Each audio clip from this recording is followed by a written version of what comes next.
Actually ನಮಗೂ ಒಂದೊಂದು ಹಂತಕ್ಕೆ ಬಂದ ತಕ್ಷಣ ಬೇರೆ ಏನೋ ಮಾಡೋಣ ಅಂತ ಒಂದು ಐಡಿಯಾ ಇರುತ್ತೆ.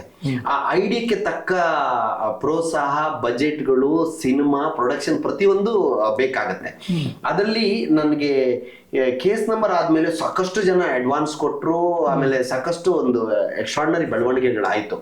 ಅದರಲ್ಲಿ ಒಂದು 3-4 ಸಿನಿಮಾಗಳು ನನಗೆ, ನಾನು ಮನೋಹರ್ ಸರು ಇವರೆಲ್ಲರ ಜೊತೆಲಿ ಓಡಾಡಿದ್ರೆ ನನಗೆ ಕತೆ ಇದ್ರ ಬಗ್ಗೆ ಸ್ವಲ್ಪ ನಾನು ಜಾಸ್ತಿ ಇನ್ವಾಲ್ವ್ ಆಗ್ತೀನಿ ಅಥವಾ ತಿಳ್ಕೊಳಕ್ ಹೋಗ್ತೀನಿ. ಒಂದು 2-3 ಪ್ರಾಜೆಕ್ಟ್ ಫೈನಲ್ ಹಂತಕ್ಕೆ ಬಂದು ತಪ್ಪು ಹೋದು.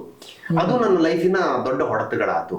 ಯಾಕಂದ್ರೆ ಒಂದು ಬಿಫೋರ್ ಕೋವಿಡ್ ಒಂದು 3 ಭಾಷೆಗೆ ಮಾಡುವಂತ ಒಂದು ಪ್ರಾಜೆಕ್ಟ್, ತಮಿಳ್ ಡೈರೆಕ್ಟ್ರು, ಎಲ್ಲಾ ಫೈನಲ್ ಆಗಿ ಇನ್ನೇನು ನಾವು ಬಾಂಬೆ ಅಂಡರ್ ವರ್ಲ್ಡ್ ಸ್ಕ್ರಿಪ್ಟ್, ಅದು ಬಾಂಬೆ ಶೂಟ್ಗೆ ಹೋಗ್ಬೇಕು. 1 ವಾರ ಇರುವಾಗ ನಮ್ದು ಕೋವಿಡ್ ಸಮಸ್ಯೆ ಬಂದ್ಬಿಟ್ಟು ಅದು is a big budget. So ಆ ಐಡಿಯಾ ಇಟ್ಕೊಂಡಿದ್ವಿ. ಆಮೇಲೆ ಇನ್ನೊಂದು ಪಿಕ್ಚರ್ ಎಲ್ಲಾ ಫೈನಲ್ ಆಗಿ ಇನ್ನು ಅಡ್ವಾನ್ಸ್ ಆಗಿ, ಅವ್ರ ದೊಡ್ಡ ಹೀರೋಯಿನ್, ಅವ್ರ ಹೆಸರು ಬೇಡ, ಅವ್ರಿಗೂ ನನಗೂ ಎಲ್ಲ ಅಡ್ವಾನ್ಸ್ ಆಗಿ ಇನ್ನೇನು ಇದಾಗುವಾಗ ಅದ್ಯಾವುದೋ ಒಂದು ಕಾರಣದಿಂದ ನಿಂತು ಹೋಯ್ತು.